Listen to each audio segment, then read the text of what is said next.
All right, it's time to give a huge shout out to the sponsor of today's episode, happyhippo.com. So if you guys haven't checked this out, you got to go to happyhippo.com because they have some of the highest quality kratom products that I've ever come across. And if you guys aren't familiar with what kratom is, it's an herbal substance that has many different uses, everything from a balanced mind to energy. It can help you relax. And my wife and I, over the last couple of weeks, have tried out some of their products. And I have to say, it has improved her sleep specifically. She's very anxious and her mind runs at night, and it has helped her fall asleep and stay asleep. She actually was using one of the powders that comes in a pouch from Happy Hippo and just dropped it into her water, and off she went, and she was just she was very happy. Let me just put it that way. And so myself, during the workday, if you guys didn't know, I have a big boy job. I work in contract management, and I need that balance. I need the energy during the day, and they have something called Hyper Hippo and an energy shot. Those energy shots come in those little tiny bottles. You guys are familiar with it from other brands that use that type of packaging, but there's nothing like this, all right? This energy shot, I take it, easy to take, and within minutes, I feel the effects. There's no massive crash after I take it either, which is a huge deal, right? How many energy drinks have you taken and coffee have you drank throughout the day that just leads to the massive crash? Well, this doesn't, and it's an all-natural herb. And I'm telling you right now, it will help you get through your day. It can help you relax, depending on the type of product you're looking for. Happy Hippo delivers. And guess what? Right now, if you have an order of 200 or more, you can get free next day FedEx shipping. And also their stuff tastes great. So check out happyhippo.com. Support the WWE podcast and Happy Hippo. And do yourself a favor as well, guys. I'm telling you right now, if it can help my wife go to sleep, for somebody as anxious as she is and as somebody that needs as much energy as I do during the day to do this podcast and to do my job during the day, check out happyhippo.com, whether you're trying to relax or whether you need energy or balance during the day. Happyhippo.com. This is WWE superstar Drew McIntyre, and you're listening to the WWE Podcast. The champ is the one that everybody wants, me. Becky Lynch is going to WrestleMania. Claymore! Austin 316 says I just whipped your ass. This is my idol. You're going to acknowledge me. All right, everybody, it's time for the current state of WWE. It is Monday,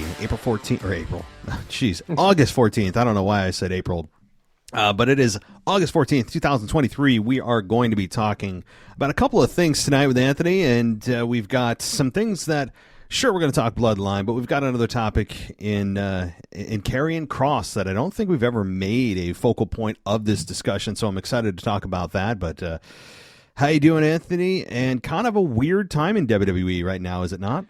Yeah, like we were talking about before we hit the record button, that it's kind of like the second annual lull of the year, where after WrestleMania, you have the lull kind of heading into the summer, into the in the late spring. And then between SummerSlam and Survivor Series, where I know, like back in my day, you would have Unforgiven and No Mercy, sometimes Taboo Tuesday. Nowadays, we have Payback, and the other one is it Fastlane? Fastlane, yeah, isn't that weird? Yeah, it's really weird. It seems that they can't really make up their minds on what pay-per-views will exist between SummerSlam and Survivor Series. Like last year, I believe, I don't know if Payback was one. I know Extreme Rules was one, and they did have a crown jewel. I feel like Hell in a Cell used to be in this range. You used to, like, I think they even had Backlash here in the first year of the SmackDown Live era. So it's kind of bizarre that each and every year they kind of have a new set of pay-per-views between SummerSlam and Survivor Series, and maybe that contributes to the lull this time, which seems to be annually. It does, and this is, like you just mentioned, the Payback and Fastlane are kind of interchangeable, very malleable pay-per-views that they're throwing wherever they need to. But I will say, I'd rather take these pay-per-views in a weird position than having Hell in a Cell here, as you and I have talked about many times, where Hell in a Cell has been traditionally just built into the schedule, and we've mentioned it many times how that's a detriment to the match itself. And it seems as if Triple H is taking a different approach and only presenting a Hell in a Cell when it's deserving of the match instead of just the calendar. So I have no problem with this. It's just weird. Fastlane to me is usually the pay-per-view between Rumble and Mania, and Payback is usually, I mean, I don't even know if it's a typical a pay-per-view. It's kind of one that comes and goes, it feels like, or more towards after Mania, a Backlash type of event. But here we are, and it is a bit of a lull. It's a transition time for a lot of storylines, a lot of things wrapping up, but also you can look forward to Survivor Series, and that's a conversation for another day, and that's the real next big landmark that we can look towards. But let's talk about the Jey Uso story, and then we'll talk Karrion Kross on the back end and see what the heck's going on with his career. But Jey Uso this past week, he super kicks his brother. He also super kicks Roman, but then says he's not only done with the bloodline, but he's done with WWE, and he says he's out and goes through the crowd. What do you make of this? I didn't really know what I thought about it, but I think I'm relieved in a way, because they took this in a direction that I completely was not expecting. I thought they were going to go knee deep in Jimmy turning heel and maybe not necessarily aligning with Roman, but I was expecting him to not really give an explanation, and Paul Heyman got in his ear and convinced him that Jey was still in the spotlight, and this would spill into a multi-pay-per-view feud between Jimmy and Jey. And like we talked about last week, we didn't really have an appetite for it, at least not now. Maybe down the road, in my view, but right now neither of us had an appetite for more internal bloodline fighting, more of a civil war within the bloodline. And this kind of insinuates that isn't going to happen, and that at least for the short to midterm, maybe we're not going to see Jey Uso. Maybe we're not going to see Jimmy Uso. And hell, we know that there's a solid possibility that we're not going to be seeing Roman Reigns, but I'm not sure how I feel about, because it does kind of infer that there's unfinished business and Jey will show back up and somehow try and seek retribution. So that it's not done. There isn't full closure on this, but I am kind of relieved that in the short term, we're not going to see more internal fighting in the bloodline, if that makes sense. I think it's a very good thing. I think as good as the storyline has been, that we all agree collectively has been one of the best storylines that they've produced in the last 15, 20 years. It's just time to take a pause. It's time to hit that pause button. They can revisit it, as you mentioned. Sure, Jimmy and Jey, at the moment, it's I still don't have an appetite for it. I don't, and it's weird because Jimmy, his explanation was, I did it because I love you, but I still hate Roman. So he kind of split the difference. He didn't just all of a sudden decide he wants to grovel at Roman's feet, but also didn't have any real regret other than saying, I love you, this is why I did it. And Jimmy did get super kicked, but then Jey left. So it's kind of, they left you at a cliffhanger of sorts, and then Jey's leaving. I would imagine he's going to be gone for a couple of months, maybe. I haven't heard the exact amount of time he's going to be gone, but it does leave you with, okay, they left you with a bit of a cliffhanger, if you want to call it that, and Jey's gone, and now what does Jimmy do with Roman, and what does Solo do? You'd imagine that Solo's still going to stick by the side of Roman, and maybe Jimmy also kind of takes a break from TV. It really wouldn't hurt, honestly, all of the guys, all of the bloodline to take time away from TV, and that's what we're hearing according to the reports, so we'll see if that actually pans out. But I think it's time, honestly, for the entire bloodline story, and I don't know how you feel about this, all members, Roman, Solo, Paul, Jimmy J. Everyone involved. I think we need to take a break, several weeks, maybe a month or two, honestly. And not only is it good to just take a step back, reset, but also see what the hell SmackDown looks and feels like without the Bloodline storyline being the focal point. I don't know how you feel about that. I do. I agree 100%. The only thing that I would maybe counter to that, but we kind of spoke about this last week, is like you saw Roman Reigns in that promo, and I thought that it was a short promo, but it was really effective. Like how he was laughing in the back while those two were fighting, when he was saying, "You want a yacht? You want a car? Done. I owe you one." Like he is owning his character right now. And it made me remember that I'm still not done with Roman Reigns as a main eventer or the focal point of SmackDown or as the WWE Universal Champion. I'm still for Roman Reigns in this title run. How much more left to be determined? I'm not sure if we could string this out another year and a half, but I still think there is tread left on the tire of Roman Reigns. So I wouldn't mind keeping Roman on TV, but it can't be just within the bloodline still. And I think that's what we spoke about last week, is that I am dying to see Roman against someone other than a family member. And you look at the crop on SmackDown, a returning Edge, we could get into that, Sheamus, Karrion Kross, who we're going to dive deep into, LA Knight, a returning Bobby Lashley, AJ Styles. Like SmackDown is loaded with upper mid-card guys and some guys who have flirted with the main event, former world champions.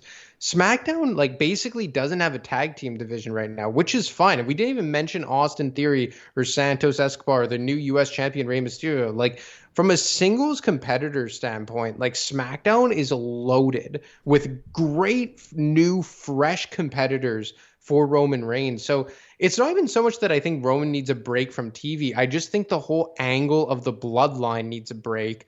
And unfortunately, it feels like Roman will just be a casualty of that. That actually, I mean, that presents a stronger case for me. Maybe it's not that I want Roman also gone, but at the same time, I do enjoy what they've done with spacing out his television appearances. While you and I and others complain about how long between title defenses he has, which is I still stand by that 100%. I mean, going 4 months between title defenses it's inexcusable. But I don't mind the fact that he takes every other show off or every 2 shows and shows up once or twice a month on TV. I actually really enjoy that. It keeps him fresh just on just the normal schedule. So I'm cool with that. But from what I'm understanding, Roman is injured in some capacity, not in any severe way that would have him relinquish the title or anything like that, which would be, I mean, that would be an absolute, imagine Roman Reigns having to relinquish the championship because of an actual serious injury. That would be the worst possible way to end his title reign.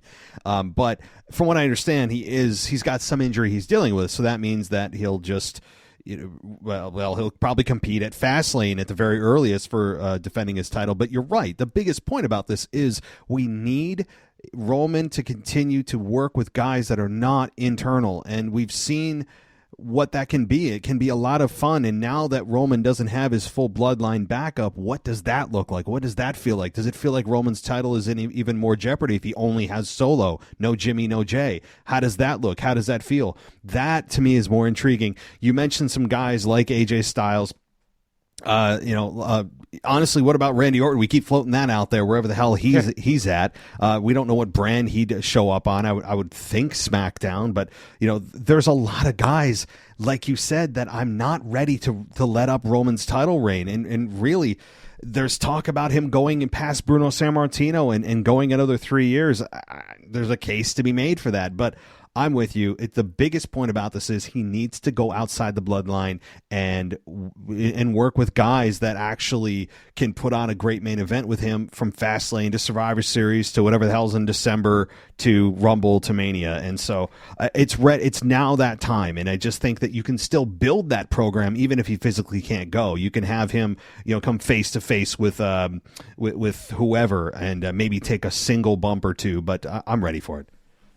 Yeah, and and then we could get into some of the guys that could be challenging Roman Reigns. And as you open the show with, kind of like Karrion Kross, obviously a heel, far away from even being in the same stratosphere as Roman Reigns, but someone who, admittedly, I don't watch NXT, I never have, but I've heard did great things in NXT, showed up on Monday Night Raw in the Vince McMahon era, got released after given like a Gladiator, Mad Max gimmick, returns last year right around this time and inserts himself into the main event picture by attacking Drew McIntyre and signaling that time was ticking for Roman Reigns, ironically enough.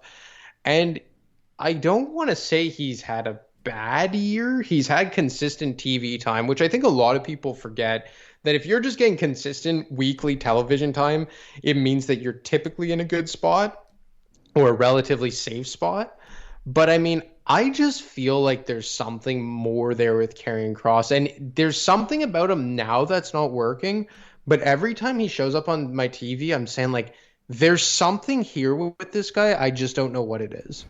I think WWE would second that feeling because they keep booking him like they feel that way, because he's jumped from guy to guy. He's. I remember him in Rey Mysterio. They had a short, albeit intense program, and then he moves on quickly, and then he faced AJ Styles this past week.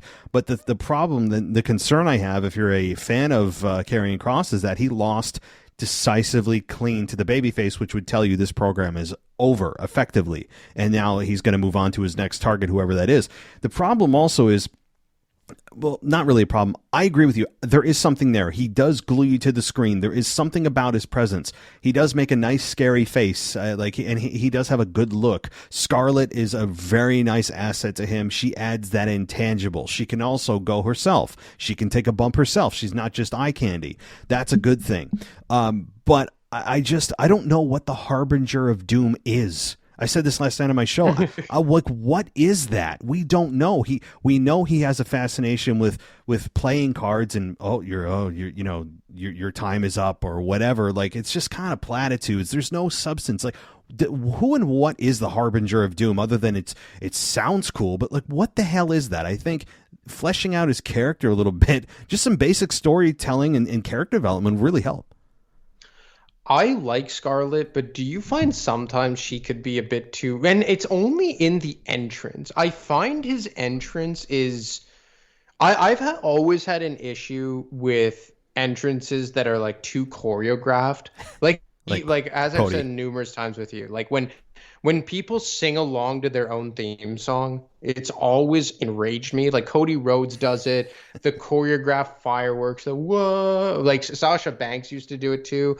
But like his entrance is cool, but it's like too like it looks like I'm watching like Cirque du Soleil or something. You know what I mean? Like him beating his chest, time with like the music going like dun dun, or then like her mouthing the words to the song. Like it's like you said, like I don't know what what is his name? I think it's the harbinger of doom. I think that's right.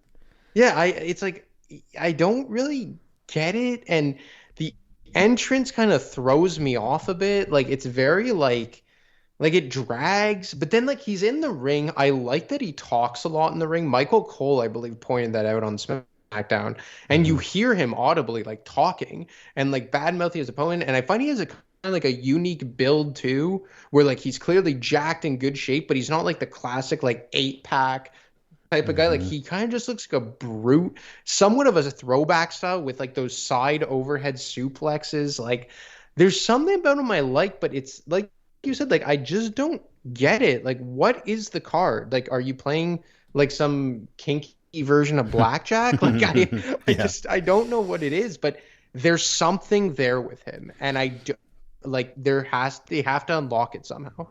Yeah, he's got like a Ridge Holland build, where Ridge Holland's a thick dude. He could kick ass, but he doesn't have that cut low body fat, which I'm cool with. I don't need everybody having a upper 2% of the population look. I don't need that. It doesn't. I think it adds sometimes to characters. It's kind of like Gunther. Gunther, I think, has he has dropped a crap ton of weight. If no one ever seen him from like 5-10 years ago, he has dropped so much weight it's not even funny, and good for him. But my point is that not everyone needs to have that look, even if Vince McMahon McMahon, that's his wet dream over it. It's not my cup of tea all the time. That said, I think that with Karrion Kross, yeah, his entrance is very choreographed. It is very self-aware of his music, but that in and of itself, I don't know if it's a super big complaint of mine, only because we've seen even the biggest stars of all time do that. I mean, we've seen Goldberg do that. Triple H with his music, spitting the water at just the right time. Guys can do it, but it has to feel like a way that's not a production, and that's a very difficult thing to do. And it feels like with Karrion Kross, that he's just playing a character, and it's not really him. But at the same time, like you said, he's got a great look. There is something there, and I don't know if WWE knows what to do with him. But that all said, with everything, what would you do with him right now? Like, where would you place him? Do you think it's maybe some vignettes, maybe some sit down interviews, maybe what would you do to rectify this? Like, I would have said put him in a long, meaningful feud that means something, but we just had that with AJ Styles, and it didn't really get him anywhere. Before that, was it Nakamura he was feuding with? I feel like it was. So they've tried the storytelling, but I would just not the storytelling. They tried the feud, putting him in a meaningful build.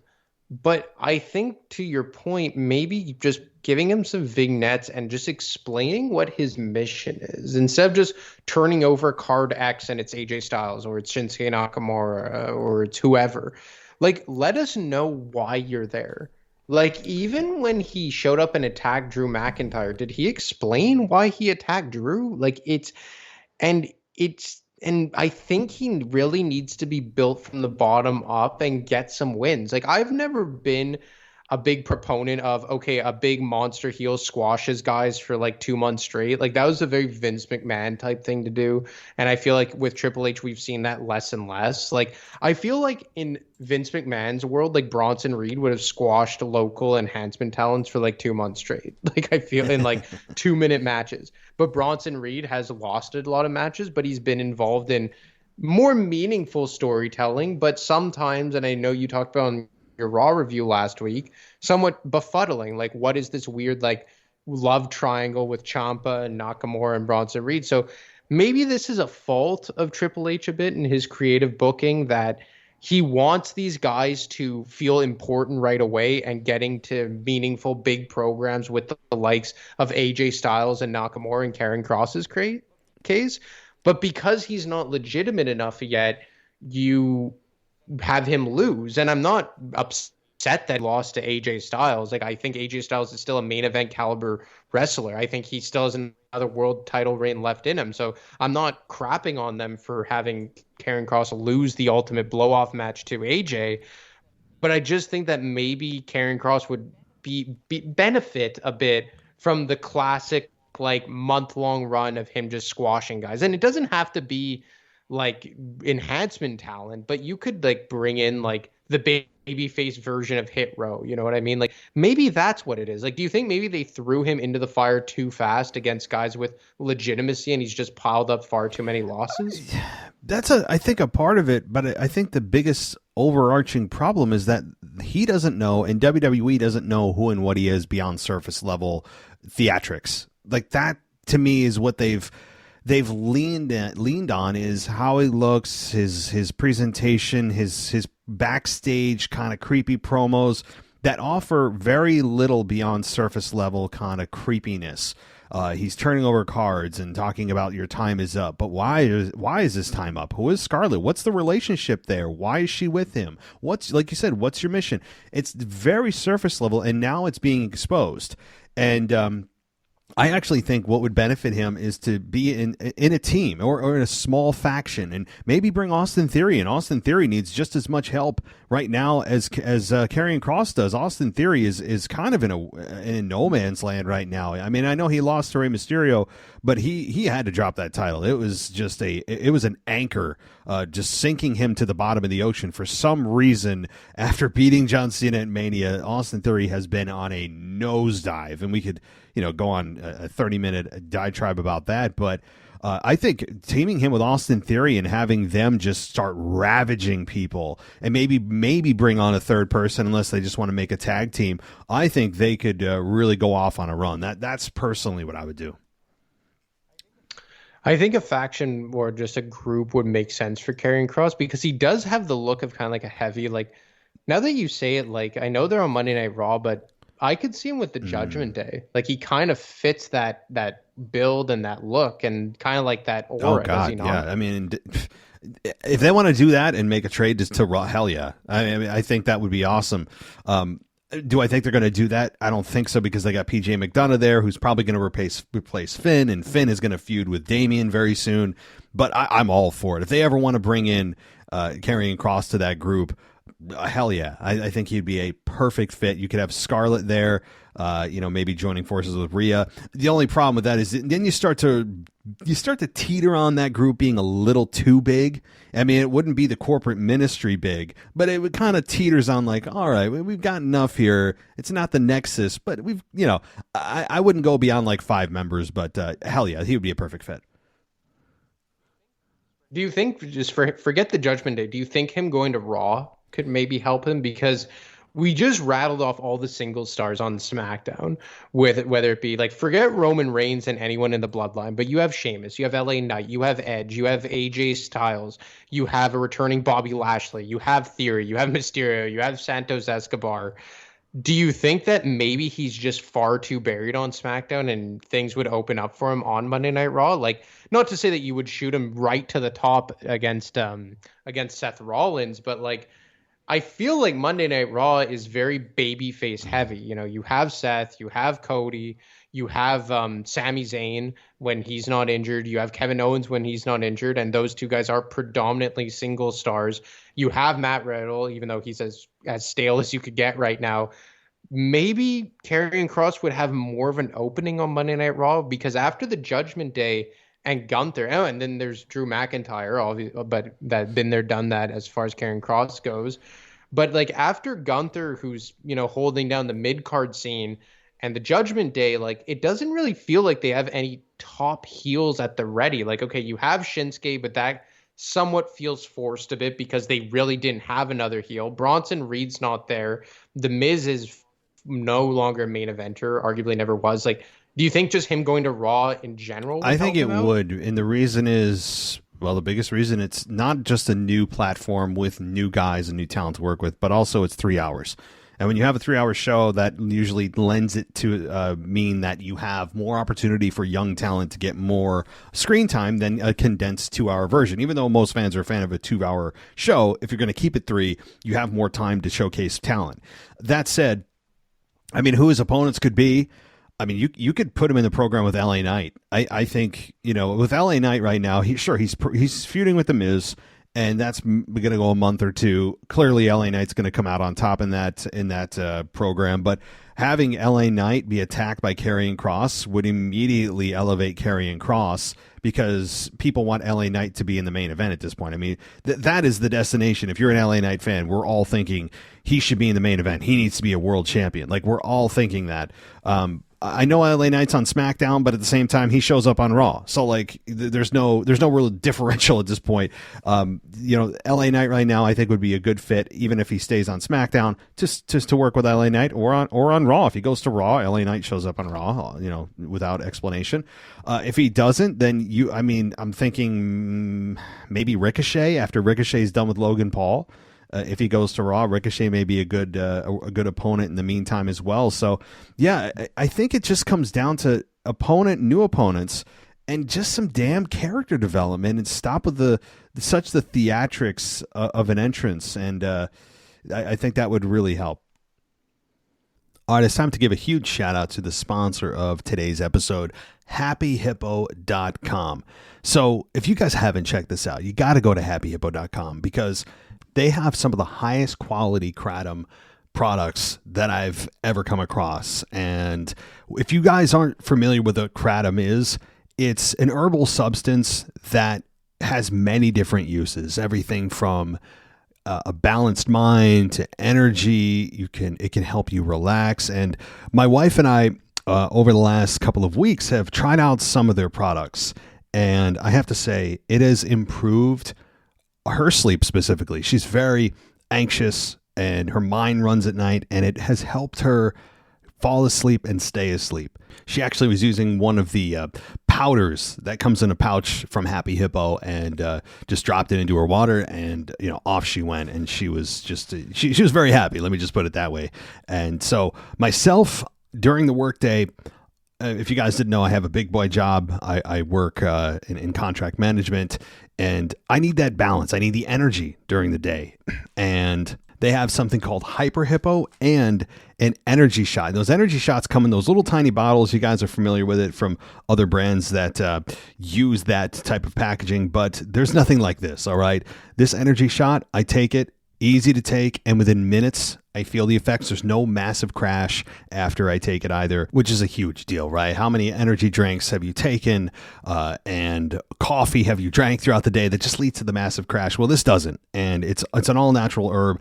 And I'm telling you right now, it will help you get through your day. It can help you relax, depending on the type of product you're looking for. Happy Hippo delivers. And guess what? Right now, if you have an order of 200 or more, you can get free next day FedEx shipping. And also, their stuff tastes great. So check out happyhippo.com. Support the WWE podcast and Happy Hippo. And do yourself a favor as well, guys. I'm telling you right now, if it can help my wife go to sleep, for somebody as anxious as she is, and as somebody that needs as much energy as I do during the day to do this podcast and to do my job during the day, check out happyhippo.com. Whether you're trying to relax or whether you need energy or balance during the day, happyhippo.com. Yeah, and not to crap over this guy, but I would feed Matt Riddle to Karrion Kross. Why not? I feel bad saying that, but Matt Riddle, I've never really been behind him as a singles guy. With Orton, I liked him because it worked so well, the chemistry with RK Bro, but I feel but maybe those would be two guys that you could do in a trade. You send Riddle to SmackDown and Karrion Kross over to Raw. Maybe he could have a feud with a Tommaso Ciampa, pull some. I don't know if those two guys ever clashed in NXT, but I like you said, the extra hour, there's less top heels on Monday Night Raw, because I imagine Bobby Lashley's a heel too on SmackDown. I imagine they're positioning Bobby Lashley as a heel. They are, but people are cheering because it's it's fresh, it's new. The Street Profits have been kind of reinvented. They just feel like they have chemistry, so they're trying to push them as heels, but they're getting a positive reaction. So I wouldn't be surprised if they just outright turn babyface. Oh yeah, one thing about the LA Knight Miz interaction, LA Knight showing up on Raw. Correct me if I'm mistaken, but is Miz not a free agent? Is he not able to float from show to show? Was he one of those guys that was labeled with Dolph Ziggler as yeah, and Omos? He might be. And yes. In my head, I'm saying, if that's the case, and correct me if I'm wrong, if he's exclusive to Raw, then I'll eat my words. But why wouldn't have they just done that on SmackDown? Then there would be no flaw in the storytelling. I don't know. I just thought about that. I do understand that, and I get it why because you know what I've realized? It's always SmackDown guys going to Raw. It's rarely Raw guys going to SmackDown. I've picked up on that, and I literally think it's because of the extra hour, where they're saying SmackDown always feels so jam-packed in a good way. SmackDown's a very wrestling heavy show, I find. With the exception of the Bloodline, it's very wrestling heavy. Okay, this week you had the Edge promo with Sheamus, which we'll get into, but maybe it's just because they feel like they could sneak it into Raw because of the extra hour diluted. There's no doubt about it. That extra hour it's there every week. They have to figure it out every week. I do not envy them with that extra third hour. It's got to be a bear sometimes to figure out. And it's exactly why it's really a one-way street. Now, I did look up all the free agents for those that are interested. The free agents, there's more than you think. Angel Garza, Humberto Carrillo, Brock Lesnar, Logan Paul, Cedric Alexander, MVP, Dana Brooke, Mustafa Ali, Ziggler, Omos, Elias, Shelton Benjamin, Von Wagner, and Zion Quinn. So we have, 14 guys that are and gals that are free agents. So just so everyone is curious about that. But any comments on that before? Because I do definitely want to ask you quickly about Edge. Yeah, well, like I guess the Miz evidently isn't one of them, but I love utility guys they have there. And to be fair, I do really like that program with LA Knight and the Miz. Agreed. I think that's going to be a nice. Again, they're everyone that wants LA Knight to be shot to the main event. WWE is taking the safe road, and I don't blame them doing this, testing the fans, making sure that it's not truly a flash in the pan, and that it's not just a fad and a trend, and people are just feeding off each other, and there's no real love for LA Knight. I think they are testing us right now by taking the slow road, and I think we all need to pass the test as fans if we ultimately want to see LA Knight as champion. But Edge, I want to get to that in the last few minutes here. Edge challenged Sheamus after we learned a whole lot about Sheamus and the relationship with Edge and how Sheamus is actually responsible for Edge starting his comeback. Really nice, kind of just very professional, friendly story that didn't break down. And very rarely do you see that on TV, it's a nice change. Surprise return this past week, but he is going to be facing Sheamus next week. And some people are calling it, for some reason, I think there was a quote about a trainer or the current trainer of Edge saying this could be Edge's final match against Sheamus. I don't buy that at all. I think that would be a kind of a womp finish to his career. But it's a match that I have never seen. We've never seen. What do you feel about this? And do you think this is truly Edge's final match? I don't. I feel like it would be built up more, although it would be. If there was any guy to go out like this, I feel like it would be Edge. Like, he seems like the kind of guy that would just want to surprise his hometown. But, I mean, on a Monday night or on a SmackDown in the middle of August with no real build-up and for no real reason for the fight other than they're real-life friends and they've never fought before, like, it feels like, given Edge's history and him coming back 3.5 years ago and everything that went into his return, it would feel kind of like what you meant, like a womp womp. But like, I feel like Edge is the kind of guy that maybe he would just kind of want to sneak out the back door because he already kind of had that big farewell. He already had the big, tearful goodbye back in 2011 or whatever it was. So I wouldn't be shocked. Like, I don't think it is, because I still do think there's more tread left on the tire. I think you could get more out of Edge. I would have kind of hoped to see him hold some kind of title. Doesn't have to be a world title, but I would have liked to see him hold like the US title or a tag title upon his return. So still kind of like holding out hope for that. He was just put back on the SmackDown brand. He's not one of those free agents, and all of like the part-time guys typically are free agents, like Brock, like Cena, like Logan Paul. So I do think that has something to be said, or something should be said about that.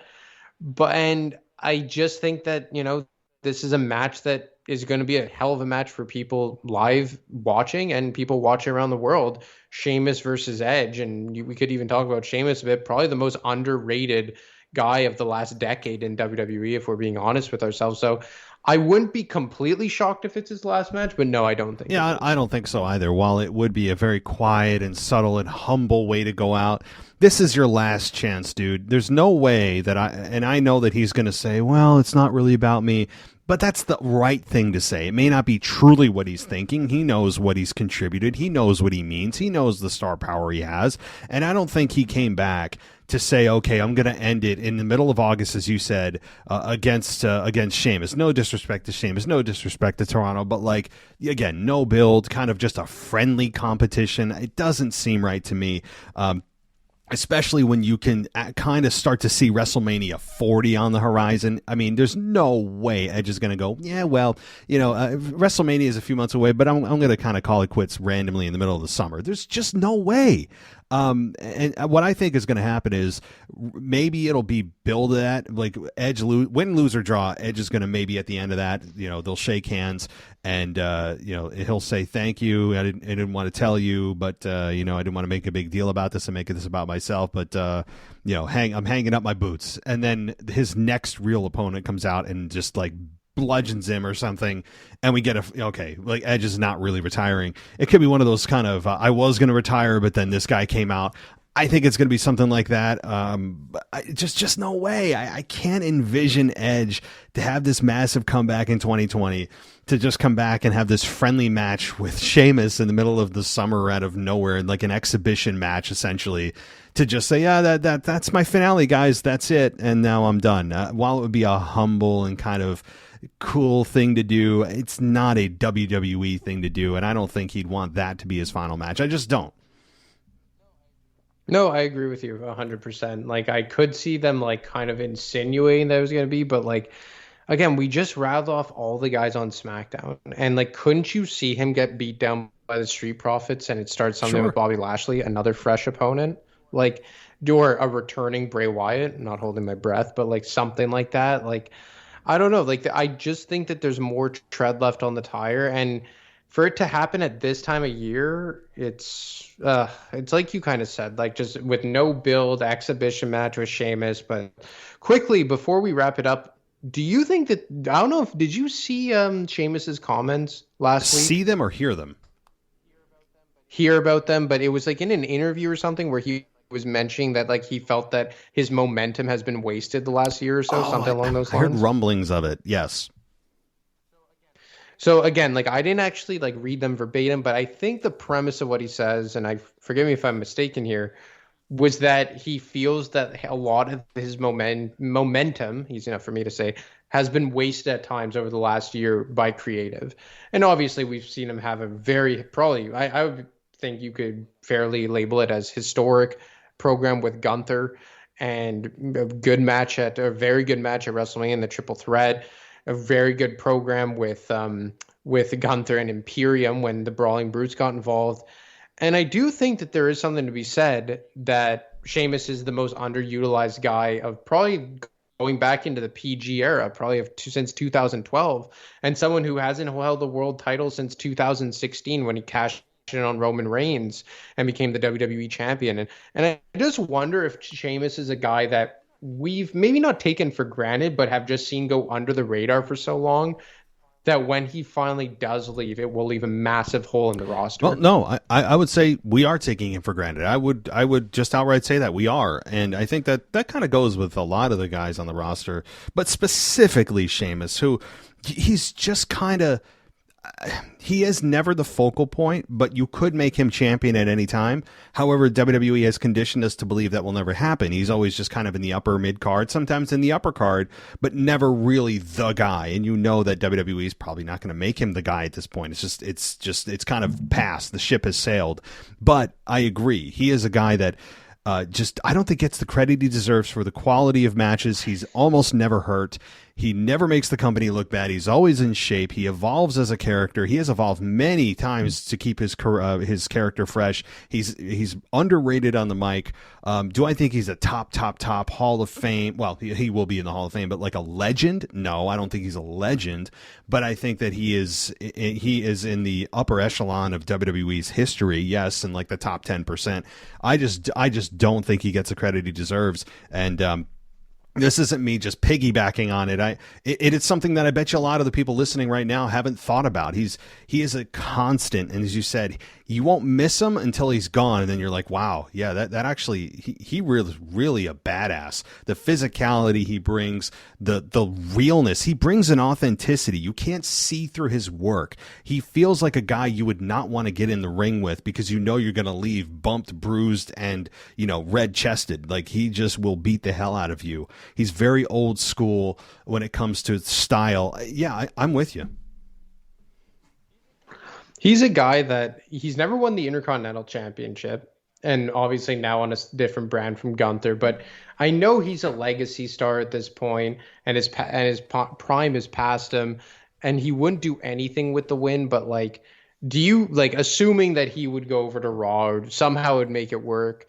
Is he someone that you'd be comfortable dethroning Gunther for the IC Championship? Like, obviously he's not anywhere in the stratosphere of dethroning Roman Reigns, but do you think he still has that cachet to dethrone like a Gunther for a mid-card championship? Yeah, yes, I would have zero issue with Gunther losing to Sheamus, of course, after Gunther surpasses the Honky Tonk Man's record, which is like 20 days and change.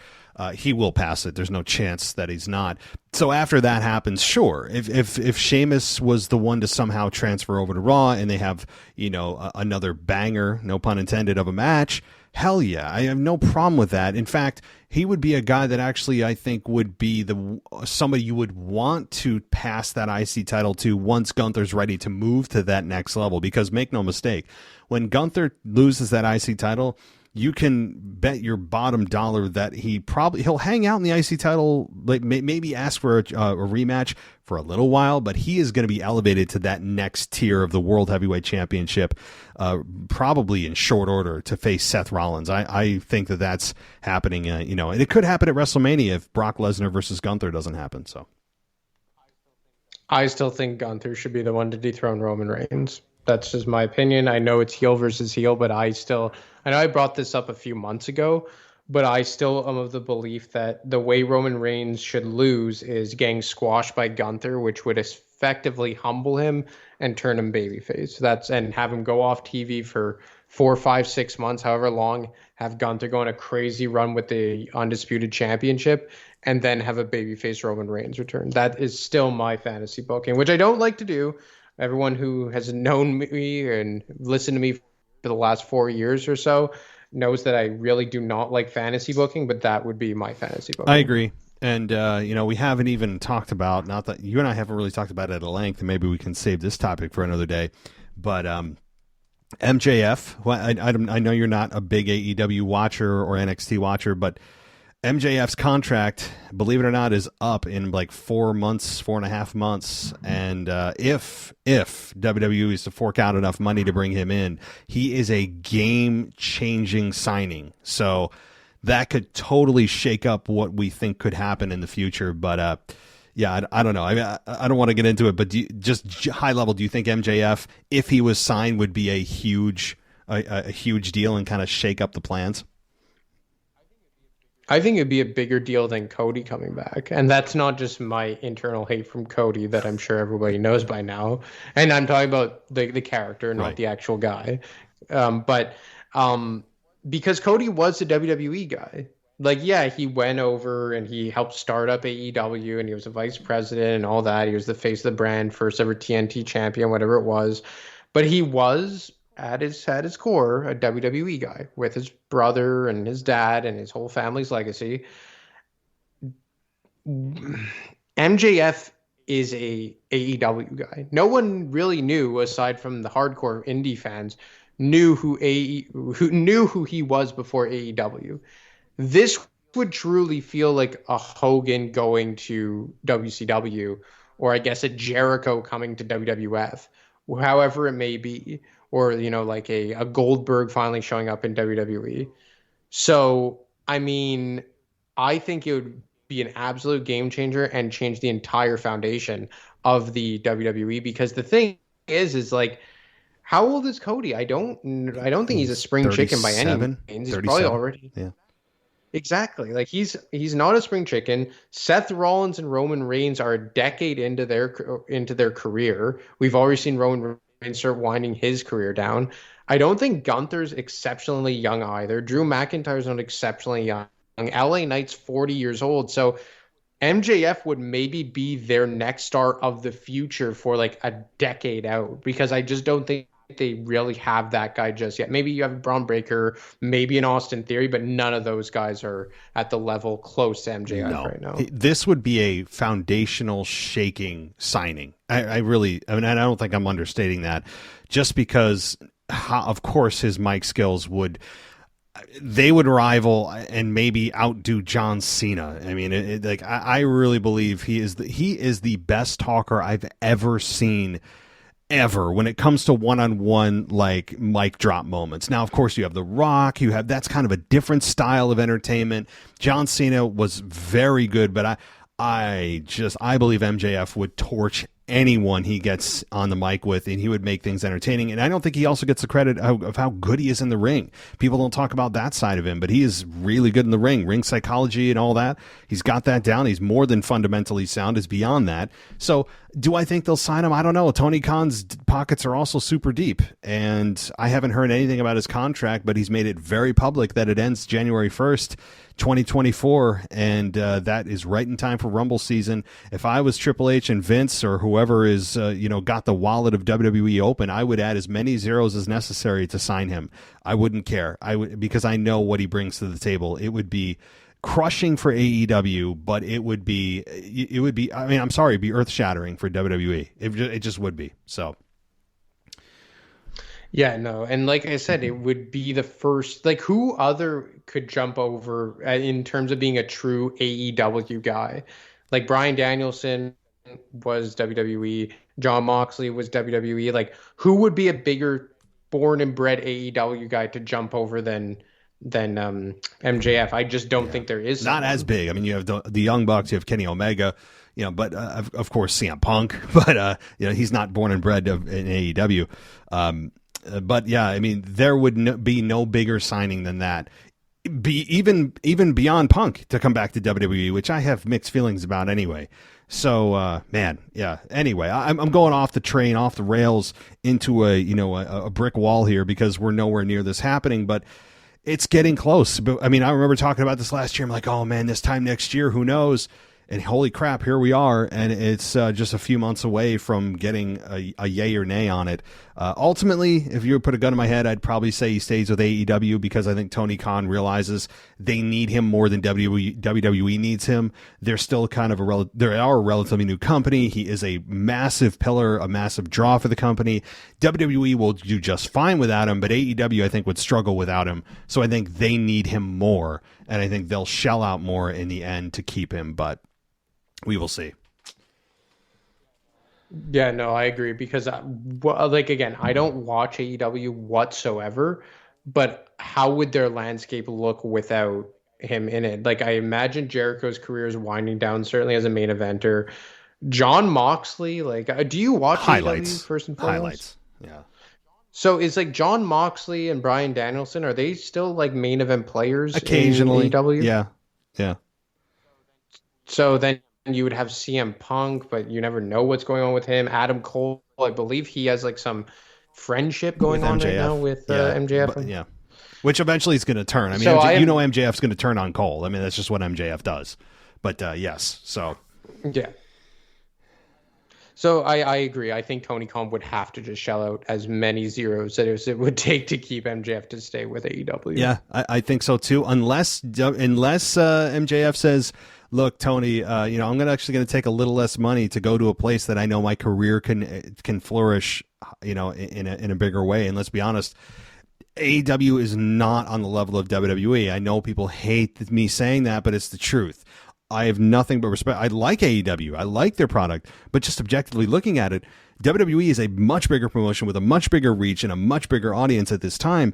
And I think MJF has a lot more he could work with here, a lot more talent. So if he doesn't value only the dollars, he could come here with the intention of working with whoever and actually being a bigger star than he otherwise would be, reaching that ceiling in AEW, which I think he's coming up on pretty quickly. So, yeah, it's true. And I think he would have a lot better foes to deal with in WWE. Like, think about all of the cast and characters he could have. Like, imagine a babyface Roman Reigns against MJF. Actually, one thing I wanted to ask you quickly, I was talking about this with my cousin yesterday, and he was mentioning to me that his favorite wrestler of the last decade was Dean Ambrose. Not Jon Moxley, but Dean Ambrose. And obviously you don't know about what personal feelings and a personal life and personal reasons go into someone making such a decision as Dean Ambrose / Jon Moxley / Jonathan Good did. John Good is his real name, I believe.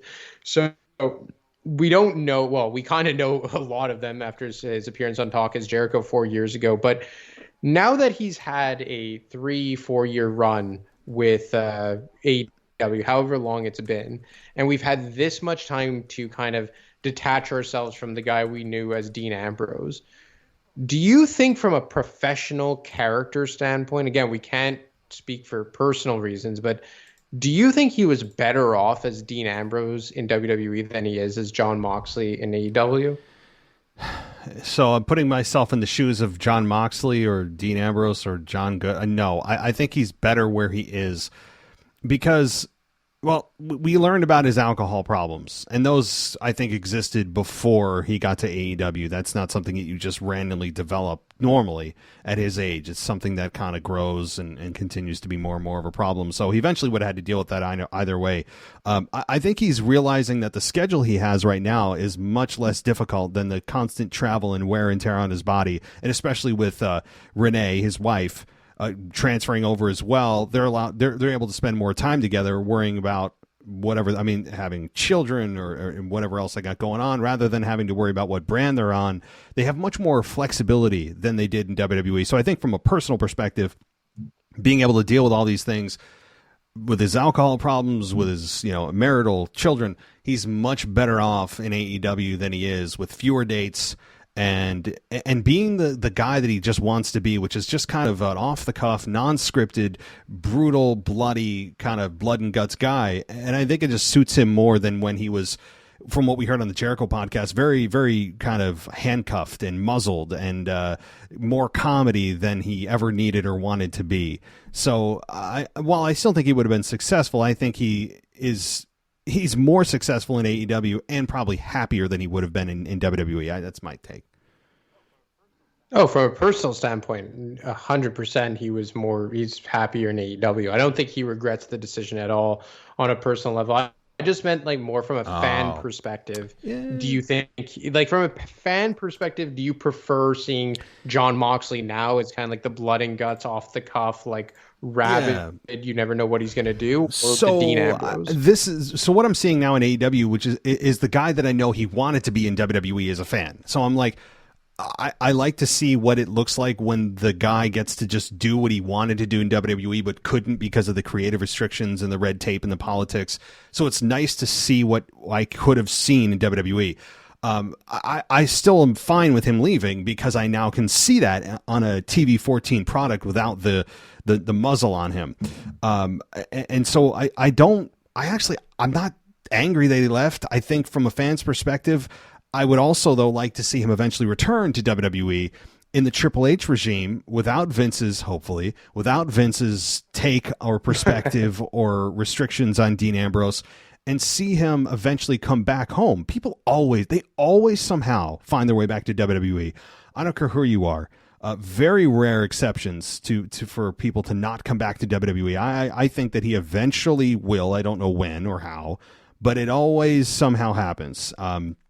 And I would like to see what that looks like under the Triple H regime. Again, I don't think that's imminent, but eventually I think it will happen. And I think he should finish in WWE at some point. Well, I mean, look how many guys we saw, Hogan, the Ultimate Warrior. I think eventually he will, of course. And look, he has such a history there. And remember, we used to talk about the ideal opponent for Roman Reigns probably would have been Dean Ambrose. How ironic is that to think about? It's insane. And eventually I think, yes, they mark my words, and this is probably not going to be for 5-10 years. I mean, who knows? But I think that Dean eventually will come face to face with Roman again. Maybe it's not in a in-ring fight, in-ring capacity, but on WWE television, we will see Seth, Roman, and Dean all together at some point in the future. For a reuniting, kind of a feel-good, like a DX reuniting, on the 50th edition of Monday Night Raw or something like that, right? It eventually will happen. So, all right. What a hell of a faction that was, on a side note. Yes, and all three guys becoming main eventers, and yes, Dean took a different path in that, but he still became a main eventer in his own promotion, or not his own, but in a different promotion, and it developed 3 main event stars, impactful right off the bat, felt different, looked different, their promos. I mean, it's really amazing what that faction did for WWE and all 3 guys. And boy, all right. Well, I think we'll end there, but I know that you did do a retro show this past week, and it circulated around the WWE title in what year? 2002, and we've been accustomed to long title reigns, certainly the last 3 years with Roman, and even Seth going on 3 months as the world heavyweight champion, Gunther well over a year as Intercontinental champion, Austin Theory just finishing up an 8th month run as the US champion, albeit underwhelming.